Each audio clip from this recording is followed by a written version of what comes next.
push it down.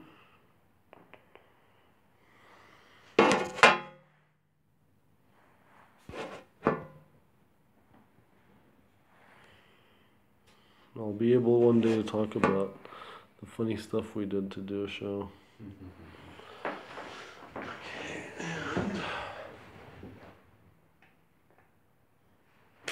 Hey guys, you are watching the Alta Perform show, the show about performing your best in business and life. And today I have Ronnie Daniel, he's the executive director of the Alzheimer's Association, and he's a regular on our show.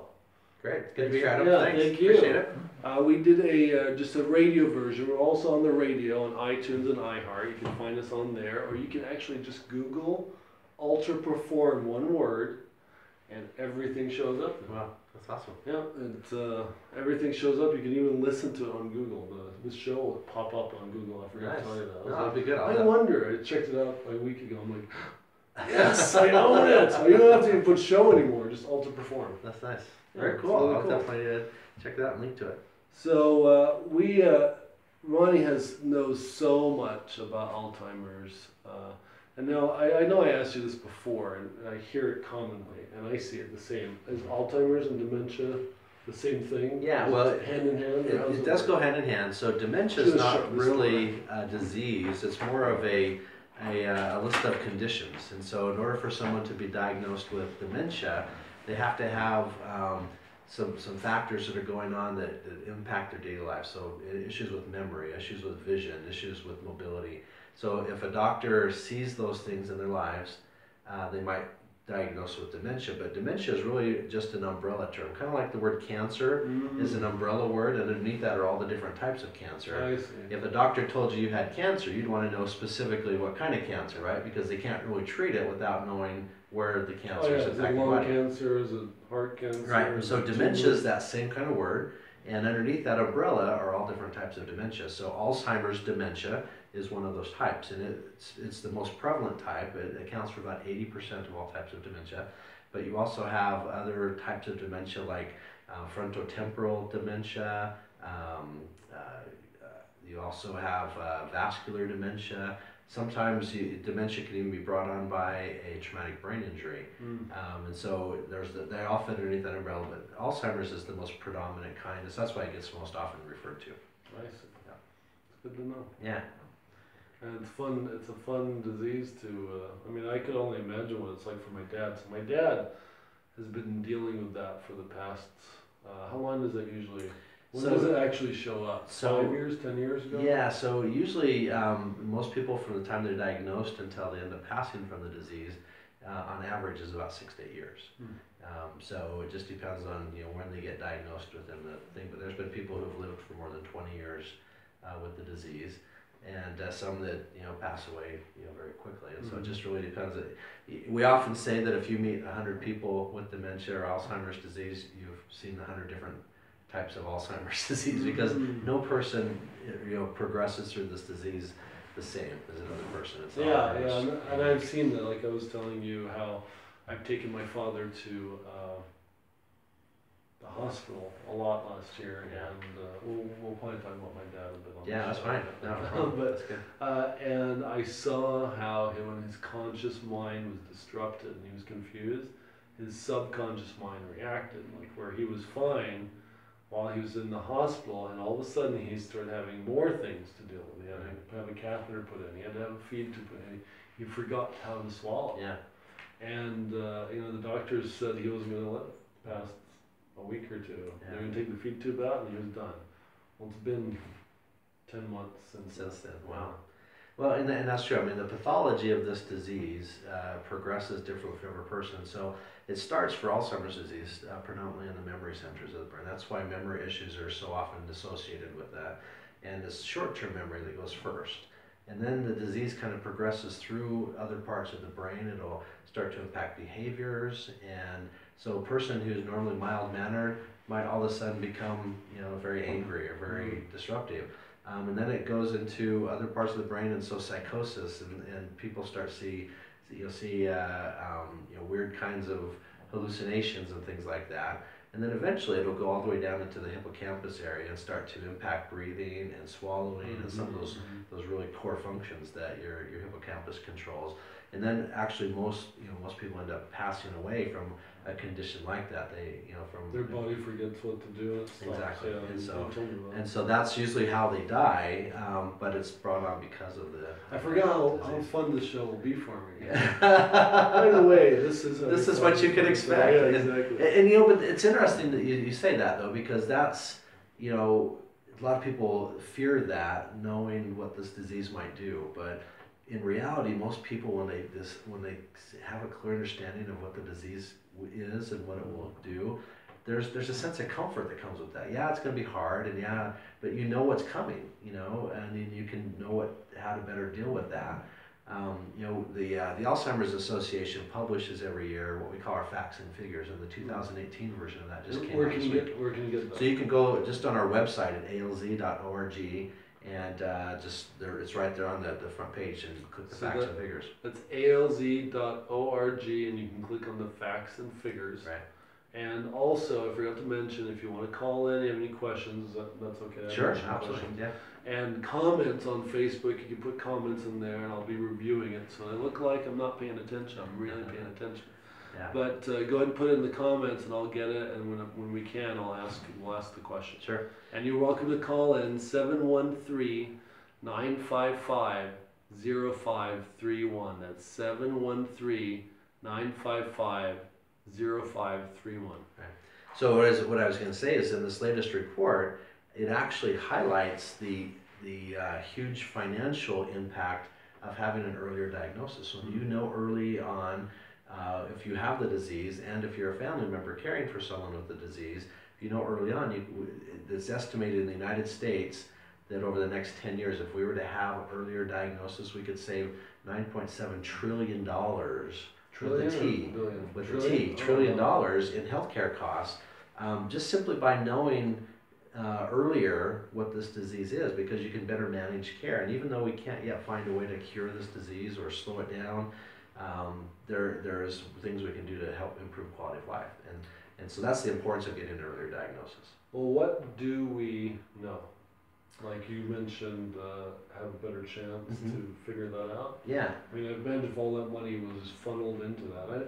I've always wondered why we just run around running into walls, when if we just take care of the problem, that money that's being wasted, I'm guessing because it's not wasted, it's going to some resource that wants it, right? But if we just applied that money towards making a difference for that, we wouldn't have that problem. We could go do something else. Right. We could go land on the moon and have a colony there, or there's so many other things we could do than just fighting among ourselves and not taking care of it. Yeah, and that's the real key is, how can we find a way to cure this disease? It's estimated if we don't do anything, right now in the United States, for instance, there's 5.7 million people living with Alzheimer's disease. 5.7 million people. Yeah, and if we don't do anything to stop it or slow it down, by the year 2050, that number will more than triple. And so it'll be over 16 million people with this disease. And the costs will skyrocket. This year alone in the United States, we're going to spend $277 billion caring for people with this disease. And that number will quadruple, over $1 trillion by the year 2050 if we don't slow this down. And so you're absolutely right. That's such an outpouring of dollars. And if we could find a way to cure this disease, all those funds could be redirected to something very useful. And so whatever it is, to better the quality of life for all of us. Absolutely. For all of us. It's not like one area. Everyone would have life better if we took care of all of the things that aren't working. Absolutely. And so the real key to this is research. Research is our only hope. And so we need to get more and more money going towards research. And the Alzheimer's Association has taken a key role in that. Just about 10 or so years ago, there was less than about $500 million annually going to the National Institutes of Health for Alzheimer's research. But through grassroots efforts and helping to lobby Congress, through individuals like you and I, that number is now $1.8 billion. And so we've seen a significant growth in the number of dollars going to Alzheimer's research, but we have to have that consistently going in and more going in. If you compare that to cancer research, For the last 20 years, there's been over $5 billion annually going into cancer research.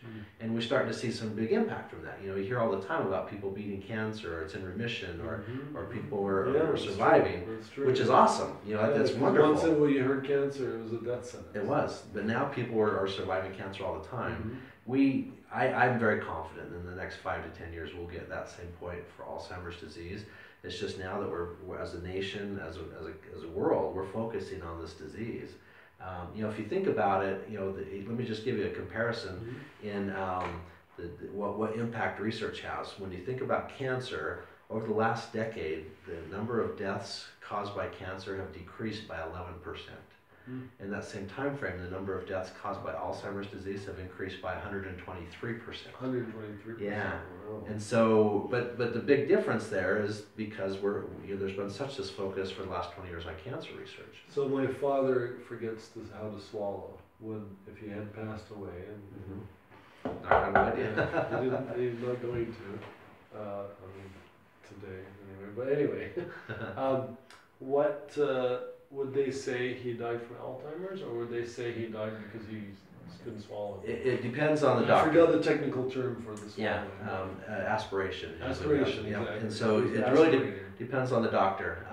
More and more doctors today are putting down, for instance, they might die of aspiration due to Alzheimer's disease, and they're listing both of those things on the death certificate, which is great. That's important, because that, you know, it's one thing for the healthcare profession to acknowledge this is certainly a cause of death, and the more we can be aware of that, and you know, training healthcare professionals is so important. You know, you mentioned to me earlier as we were talking about taking your father to the hospital, and there's a disconnect, you know, with healthcare professionals about what this disease is and how to best treat it.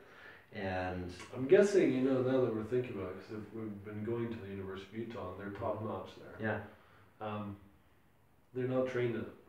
Right. That must be it. They have no idea It's absolutely true. I mean, they're trained how to be kind and compassionate, but they don't know what to do. And they'll treat the symptoms that you're bringing them in for, but they won't treat it as a conjunction of the entire disease. And you know, and that's definitely one thing that we're working on here in Utah and across the country, is how to get better healthcare training for our professionals. Because if you look at a nurse, for instance, who goes to 4 years of school, guess what number of hours she would have in Alzheimer's and dementia-related training? 2. Less than that. Oh, less about than 1.5 hours of training on how to deal with Alzheimer's disease. And for a doctor, 16 years of school to become a doctor, about the same thing, about 3 or 4 hours of training that whole time about dementia. And so our doctors and nurses are coming out, and they're trained to, you know, treat people. They're wonderful. I'm not trying to say anything bad about the healthcare profession, but Alzheimer's and geriatric types are not part of their normal, you know, ongoing training. And so the fact of the matter is that because of the baby boomer generation, for the next 40 years, we're going to see a balloon of people aging. You know, statistically right now, at age 65, 1 in 10 people will have Alzheimer's disease. At age 85, it's 1 in 3. And so, as you think about this, the number of people in the category from 75 and older is going to become one of the fastest growing populations in our country. And so, the more and more people that are in that age category, you apply that statistic to it. That just shows you why this number of people living with Alzheimer's disease is going to grow significantly. And those of us that are lucky enough not to have the disease are going to be caring for those people. And so, you know, this is going to become a disease that's going to impact all of us. Like how he says lucky. Yeah, I mean, you know how lucky it is if not have this disease. I mean, you're dealing with your dad, and you see it's a horrible disease. I mean, it just takes the person you loved and just totally disrupts them. Yeah, he was such he's still strong and assertive. Yeah. When he wants something, it's like, people will ask me, why don't you you should put him, like yesterday, he needs to be in the wheelchair, not walk. I'm like, it's my dad. Yeah. Do you want me to fight it, the old man to be in the wheelchair? Right. Because that's what it will take. Exactly. Right? I can't find him. You have some things are what I've learned is there's some battles that you just, okay, you want to walk? I'll walk with you just in case. And you've learned over the several years of dealing with your dad some of the things that most caregivers have to learn how to cope with the person that they love and they're living with, and how to help move them through the disease process. But you're absolutely right. You have to live in their reality. You have to pick your battles. You have to decide when to fight, when not to fight, and that's really some of the key coping skills that the Alzheimer's Association through our support groups provides. Is that real kind of counseling and coaching for caregivers and how to best help their loved one through this process. Yeah, it's tricky for sure. So what's being done to find a cure? So wonderful things. The Alzheimer's Association is the world's leading expert on Alzheimer's research, and so we're one of the top 3 funders of Alzheimer's research. We're only behind the United States government and the Chinese government, actually. Oh, wow. And so really, we focus in on finding startup research and fund it in smaller amounts and get a lot of those going, so that they can then show a body of work, and then they can qualify for NIH funding in larger amounts. And so, but there's some really absolutely fascinating things going on. It's believed that the primary causes for Alzheimer's disease and other related dementia is a buildup of what's called a beta amyloid plaque in the brain. It's a protein that builds up and begins to destroy the neurons in your brain, and so those synapses begin to break down. And so as the disease spreads throughout the brain and those synapses die, then that's what causes the symptoms that you're dealing with your dad. So the research is pointed towards, what if we could find a way to stop the buildup of that beta amyloid plaque, or if it's built up, could we actually diminish it in the brain? And so there's some fascinating pharmaceutical approaches that are in phase 3 trials right now, looking to see if that can be done. Some other things that are looking at is from a genetic perspective. There's a fascinating researcher here in Utah at Brigham Young University that's a geneticist, and he has looked at a large population base and identified in a large ancestral family, and he's seen all the people in that big family who have gotten Alzheimer's disease, and he's been able to match up their chromosomes to see what they have in common. And then he's been able to lay over top of that those people who have the same chromosomes but haven't gotten the disease, and determine what's different about them. And from that they've determined what something that these people have that have kept them protected, even though they've got all the genes to get the disease. There's some gene there that's keeping them protected from those other parts. And so, can we then take that and figure out a way of creating some kind of a serum or something that we could take that would protect us from those bad genes? So there's some really exciting things happening right now. On the other side of it, is there a way we can prevent cognitive decline? There is. I mean, there's environmental studies that have been going on in the Scandinavian countries that are going to be coming here in the United States in the next year. But they've determined over a longitudinal study that there are certainly things that we can do to reduce our risk of getting cognitive disease, which would lead to Alzheimer's. And so those are really boiled down to 4 key things. The first one is eating a heart-healthy diet. So the Mediterranean diet is one that's most often pointed to as a good diet. What is the Mediterranean? So the Mediterranean diet is lean meats, fishes and chickens, a lot of vegetables, fruits, good oils, the healthy and non-saturated fat oils, olive oil and things like that. So that's if you Google just Mediterranean diet, you'll get a big sense of what's included in there. So not Diet Coke every day, like 3 times a day? Right, and so keeping those bad kind of chemicals out of your body. Diet Coke at all. So I don't drink Diet Coke. So I don't either. But keeping those things that aren't natural, keeping them out of your body. So smoking fits into that as well. If you can reduce smoking, that'll help as well. But the second big thing is. So you mentioned smoking. What about tobacco and marijuana? For sure, yeah. Because it is a thing now. Right. I mean, it was before, of course, but now it's legal in some areas. Correct. How does that? Do we have any? So there's no evidence that scientifically shows that marijuana, for instance, will positively impact the disease. Now certainly marijuana has been shown to help relieve pain. But Well, because you don't care anymore. And you see with your father, there's so much not an issue with pain as it is with just the cognitive functioning. It's a cognitive functioning for sure, yeah. Yeah, and so marijuana and impact with Alzheimer's. I'm not here to say whether it is or isn't. There's just been no scientific evidence that shows whether it is a positive impact. So definitely the eating healthily, keep whatever you take in your body, make sure it's heart healthy is really important. The second thing is to get a regular exercise regimen. So increasing the blood flow to your brain. If you think about it, what is fueling your brain? What's keeping it healthy? It's the oxygen that flows through your brain. Every time your heart beats, it's estimated that 25% of the blood in your body goes to your brain every time. And so the better that blood flow. How many times is that a minute? I don't know, but it's 60 or something like that. But it's not every second, I don't think, but it's all. Yeah, a normal resting heart rate's about 60 beats per minute, and so every beat, 25% of that blood's going to your brain, and so if you're able to increase your blood flow to your brain, that's going to help keep your brain healthier. So regular cardiovascular exercise. Yeah, and it doesn't have to be anything really. It's not like you have to go out and start running a marathon. It's just going for a 30-minute walk every day can really be a way to do that, and build up slowly. Go for a 5-minute walk, and then a 10-minute walk, and then a 15-minute walk. Just build up slowly until you can get to 30 minutes every day. And the other part of that research has shown that it's never too late to start. So if you're not currently exercising, if you start today, that will have a positive impact on you and your body.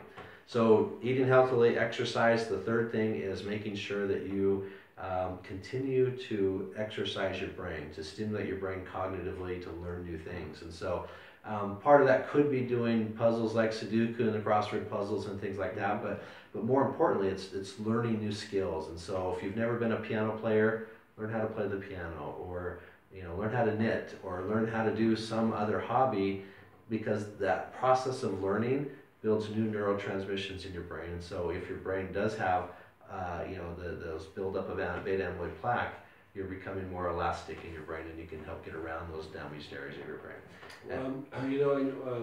I've heard that because my dad speaks 5 languages, it helps him. Absolutely. There's some areas protected, but it also hurts him in some ways. Learning new skills, learning languages is a really good way of doing that. And then the fourth thing is to stay socially engaged. People who tend to be hermits and stay alone, you see their cognitive decline more rapidly. And so get out and join a club, or go to the gym, or go play cards, or whatever you enjoy doing, but do it with other people. And so you can combine the eating healthy with doing it with other people, or learning a new skill and do it with other people, or exercise and do it with other people. You can combine those things together, and that makes it even better for you. So those are the things that we know from research to help reduce your risk for cognitive decline. I mentioned that was a study done in Finland and in Scandinavian countries, but starting next year, there's going to be a study that's going to be done here in the United States. So we'll get a much broader. They're coming here. They're coming here to do a similar study. In fact, it's one that the Alzheimer's Association is launching, and it will help to really look at that same kind of a study on a much larger scale and a lot more ethnic diversity within the study we'll do. What can a person do if they were dealing with someone that like 2 questions? What's the difference between Alzheimer's and senile? And then what can people out there do when they're working or dealing with someone interacting? Just not necessarily a family member, but they're just interacting with people. Sure. Because I've noticed that when we've taken my dad out, whatever, they're just kind of numb, and they just kind of do whatever. Right. They don't know what to do. Right. So the first question is senility is kind of an arcane word for some of the same things we're talking about. So that used to be what people would call, Alzheimer's disease was senility or hardening of the arteries or something like that. So it's not really a technical term we use anymore. It's really we try to get a very specific. Yeah, I don't hear it much anymore. Yeah. I've heard someone occasionally say it, but they usually say Alzheimer's dementia. Yeah. They usually say Alzheimer's dementia. So what should you do if you're not a regular family member and you have a friend or something that has Alzheimer's? Really is to treat them like you normally would. Don't try to treat them differently. Try to engage them in conversations, but be ready that you may have to have the same conversation again and again and again because, as I said, this disease impacts people's short-term memories. And so they may not remember that they just had a conversation about your trip to Hawaii. 5 minutes later, they're going to ask you again about your trip to Hawaii, right? And so you just have to be ready for that. I told my dad I'm going to Boise, I'm doing this. Yeah, and so while we're sitting there, he goes, "Where are you going?" He remembers some of it. Yeah, yeah. Right? And I'm used to it now, so I'm going to Boise. The first thing is to be patient. Don't get frustrated with it, and as we were talking before, certainly live within their reality. If they're confident that you're not going to Boise, you're going to Chicago. Great. Sure. Go to Chicago. I might go to Chicago someday, right? Exactly. And we kind of refer to that as people sometimes will say, well, you're lying to them. You're not telling them the truth. But it's living in their reality, really. I mean, it's hard to get until you go through it for a bit, and then okay, I'll try this. Oh, it's working. Yeah. Like my mom was. We took my dad to Egypt last year, and he wants to go to Egypt because he didn't go. Sometimes he remembers he went, he didn't go. So he's always going to Egypt because in Egypt he'll feel better. Yeah. That's really where he wants to go. Right. I said, and I tell him, Dad, you're not going to feel good anywhere we go. Yeah. And I sometimes tell him we went, and then sometimes I go. My mom's like, "Oh, when are we going?" I watched her. Yeah.